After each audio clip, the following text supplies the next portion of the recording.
आत्मक्रीडने नरहरि तहु अनेक सृष्टिकारी संसार खेली नाना मते संतोष न पाइला चिते सर्वलीला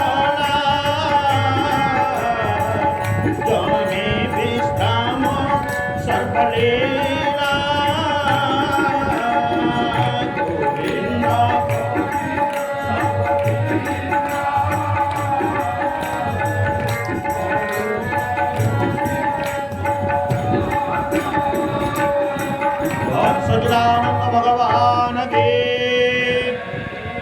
आत्मक्रीडने नरहरि तहु अनेक सृष्टि करी परमात्मा जितेबले उत्पत्ति हेले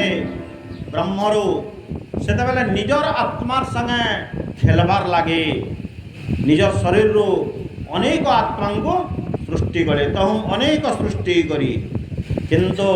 संसारे खेली नाना मते संतोष न पाइला चित्ते अनेक जीवन को सृष्टि कला परे भी तांकर संगे लीला करी करी भगवान को आत्मसुख न मिलला काना कले एणु मानव सृष्टि कला जही विश्राम सर्वलीला अनेक जीव जगत सृष्टि कला परे भगवान को जो संतोष नहीं मिलला सेते बेला से ए मानव मानव बेला काना क्या जीव है मनीष नुहे माँ बेला नहीं नव बेला नुआ जे केभे नुआ नुहे कारण आखर 4,84,84 लक्ष जोनि अतिक्रम करवा कीट पतंग इत्यादि इत्यादि अनेक जीव सृष्टि हो सारा पर 84 लक्ष जोनि अतिक्रम करला पर जेन दिव्य जन्म मिलसी तार ना होचे मनीष बोले एटा नुआटा एभेल 84 लक्ष क्वार्टर डेगी करी आला न जेनटा केभे नुआ नुहे मानव नुआ नुहे बहुत पुराना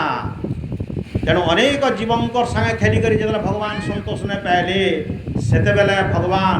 ये मनीष रूपी जीव के सृष्टि कले सुंदर पदटे जगन्नाथ दास लिखले जही विश्राम सर्वलीला विश्राम बेला भागवत एंता गोटे शास्त्र है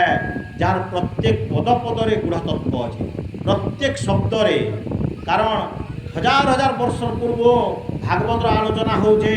आउ केते हजार वर्ष जाक हेबा किंतु सरला न बेल तार अर्थ केते गुढ़ रहस्य चिंता कर तेणु जगन्नाथ दास लिखले जही विश्राम सर्वलीला विश्राम बेले जेनटा आम शुई न पड़ी थो किंतु शुई दिशु निद्रा न थे तंद्रा भी न थे किंतु निश्चल हो दिशु तार ना होचे विश्राम अर्थात मनुष्यर भितर प्रत्येक कर्म अच्छे विश्रामित अवस्था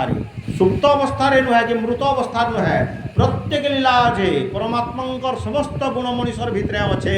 विश्राम अवस्था अच्छे किंतु ताके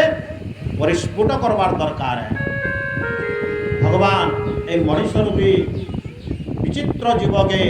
दिव्य जीवन के सृष्टि कर